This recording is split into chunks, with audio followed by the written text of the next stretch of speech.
Dante Alighieri was exiled, stripped of everything, sentenced to be burned alive if he ever returned home. He never did. Instead, he picked up a pen, and he put every single person who wronged him in hell by name. The Divine Comedy is one of the most read poems in history. Most people know it as a tour of hell, circles, punishments, fire. What most people do not know is that Dante's contemporaries read it differently. They read it as a hit list. In 1302, Dante was exiled from Florence on fabricated corruption charges. His assets were seized. He would spend the rest of his life moving between the courts of other men, never with a home of his own. He started writing the comedy shortly after. A man with nothing left, no city, no property, no political future, found one thing he still controlled: the afterlife. He could not punish his enemies in Florence, but he could place them in hell, assign them their punishments personally, and claim God had shown him exactly where they'd end up. This is the engine of the Inferno, not theology alone, theology as a weapon. Every circle is built on a genuine philosophical principle, and inside that principle, Dante placed specific people with specific faces who had done specific things to him or to the world he cared about. We covered Circle 1 in the last episode, Limbo, the honorable prison for the greatest minds of antiquity, the people Dante admired most, placed just out of reach of salvation. The Inferno begins with grief, not punishment. Circle 2 is where the Inferno gets personal for the first time. The sin is lust. But the soul Dante stops to speak with is Francesca da Rimini, a real woman, murdered by her husband after he found her with his own brother. Dante knew her family. Francesca tells Dante her story. She and Paolo were reading a romance together, the story of Lancelot and Guinevere. At a certain passage they stopped reading. Her husband found them. He killed them both. In hell they are inseparable, blown together forever by a wind that never rests. Dante weeps. Again. He faints from grief. This is the second time in the poem he has broken down, and he is still in the upper circles. Dante is not a detached judge walking through hell. He is a man who keeps meeting people he cannot stop feeling sorry for.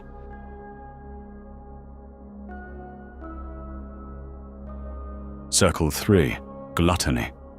Souls lie in mud, pelted by cold rain, guarded by a three-headed beast. The punishment is degradation, what excess looked like, stripped of pleasure.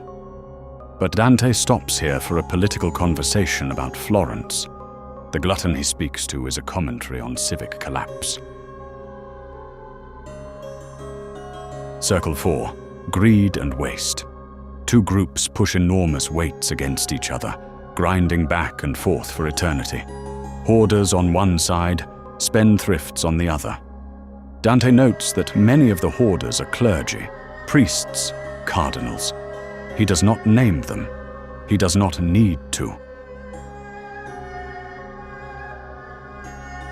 Circle 5, Wrath and Sullenness. The wrathful tear at each other on the surface of the river Styx. Below the surface, the sullen lie submerged, their sighs making bubbles in the mud.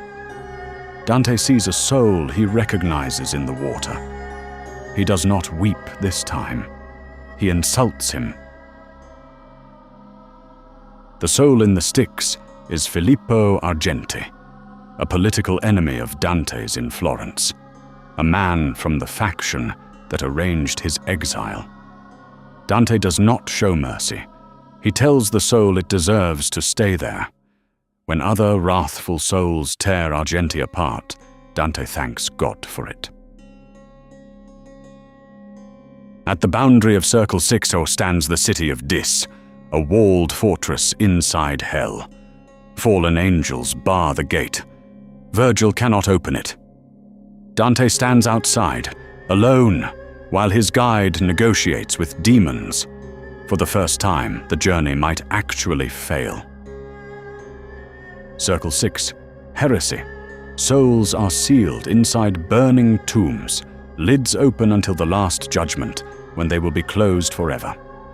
Here Dante meets Farinata degli Uberti, a great Florentine leader from the generation before him, a man who had saved Florence, also a heretic, also a political enemy.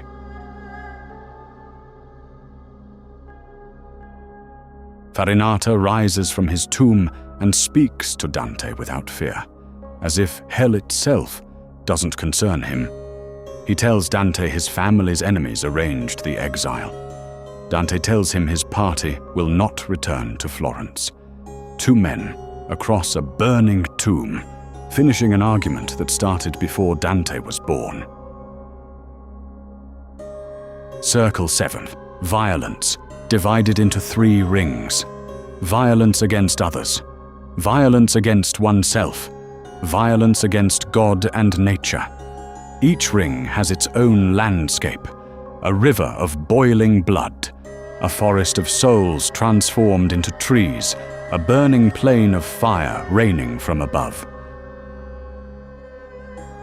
The middle ring of Circle 7 contains souls who destroyed themselves, suicides.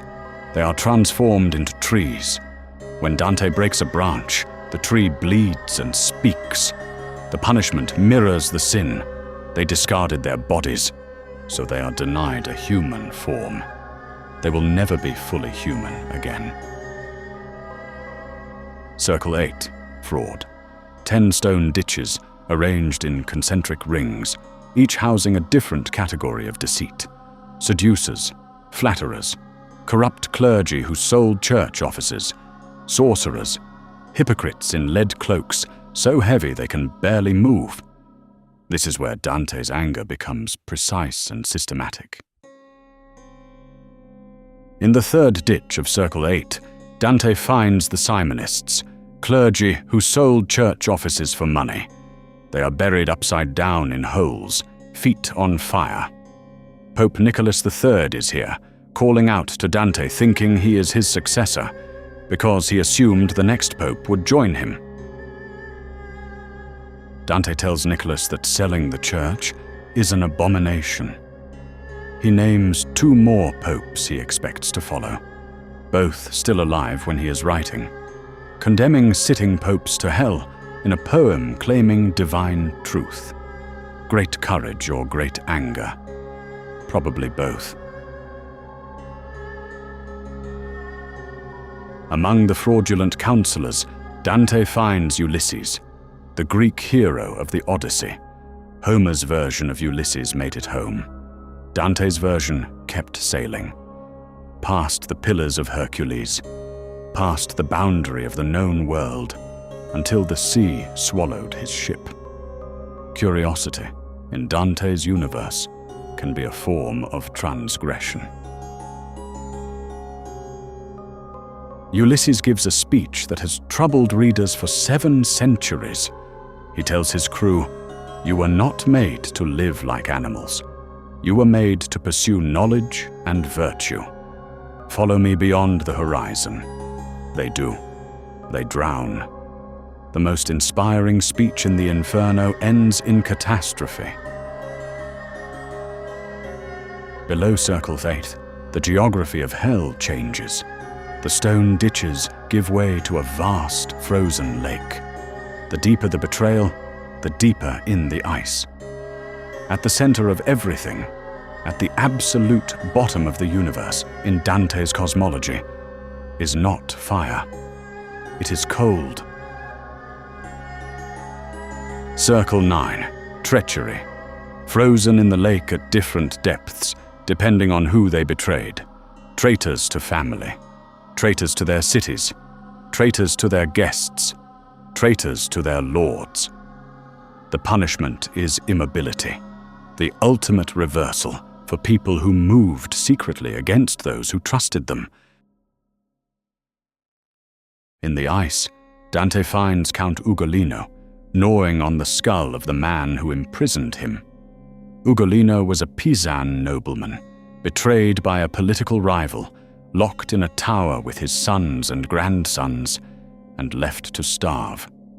He watched them die before he did. Ugolino tells the story himself.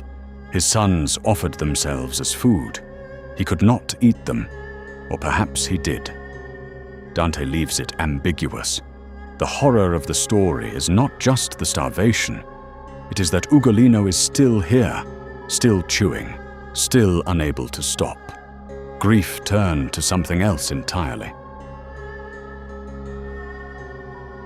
At the absolute center of hell, frozen to the waist in ice, is Satan. He has 3 faces. In each mouth, he chews a sinner. Center mouth, Judas, who betrayed Christ. The other 2, Brutus and Cassius, who betrayed Caesar. The 3 greatest betrayals in human history, according to Dante. Satan does not speak, does not rage, does not even seem aware. He chews mechanically for eternity. The most terrifying thing about Dante's Satan is the absence of grandeur. No speeches, no cunning, just a colossal, frozen, mindless repetition. Evil, at its furthest extreme, is not dramatic. It is empty. Every punishment in the Inferno follows the same principle, contrapasso. The punishment mirrors the sin. The lustful are blown by wind as they were blown by passion. The fraudulent are submerged in filth. The violent are drowned in what they created. Dante designed hell as a moral echo chamber. The contrapasso is not arbitrary cruelty. It is the idea that sin contains its own punishment, that what you chose in life becomes what you are in death. The miser hoards nothing but rock. The flatterer is submerged in what flattery actually is. The design is cold, precise, and philosophically coherent. Here is the question the poem forces eventually, when Dante places his personal enemies in hell, when he weeps for Francesca, but thanks God for the punishment of Argenti. Is he revealing divine justice? Or is he revealing himself? The poem never fully separates the two. That tension is deliberate. Medieval readers would have asked the same question. Some of Dante's targets were still alive when the poem circulated. Reading that you had been placed in hell by a poet claiming divine vision was not a literary experience. It was a threat, and everyone understood it as one. And yet the poem holds together as theology. The philosophical framework is rigorous, drawn from Aristotle and Aquinas. Dante was not inventing justifications for his anger. He was fitting his anger inside a system large enough to contain it. That is what separates the Inferno from mere bitterness. The full title is not the Inferno. It is the Commedia, the comedy, not because it is funny, but because it follows the classical structure, beginning in darkness, ending in light. The Inferno is the first movement of a piece that ends in heaven. A man who had lost everything, city, home, political future, titled his poem a comedy. That is not irony. It is an argument. The Inferno is dark because it has to be. Dante descended into hell in order to ascend. That was always the direction.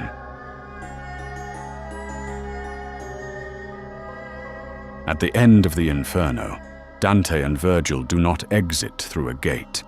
They climb down Satan's body, using his fur as handholds, pass through the center of the earth, and emerge on the other side, into starlight. The first stars Dante has seen since entering hell. The Inferno ends with the word stelle, stars. Every canticle of the comedy ends with that word. Inferno, purgatorio, paradiso, stars. Dante structured the entire poem around that returning image. No matter how deep the descent, the trajectory is always back toward light. A man exiled, sentenced to death, writing a poem about hell, and ending every canticle with the word stars. The Inferno is dark because Dante knew exactly how dark things could get. He also knew they did not have to stay that way. Next episode, Purgatorio, the mountain on the other side of the earth, where souls are not punished but purified, where time moves differently, where Dante meets the souls of people he loved, and where Virgil, for the first time, begins to run out of road. Thank you for watching. If this video brought you any value, please consider subscribing and leaving a like. For more content like this, hit the notification bell so you never miss an update. See you next time.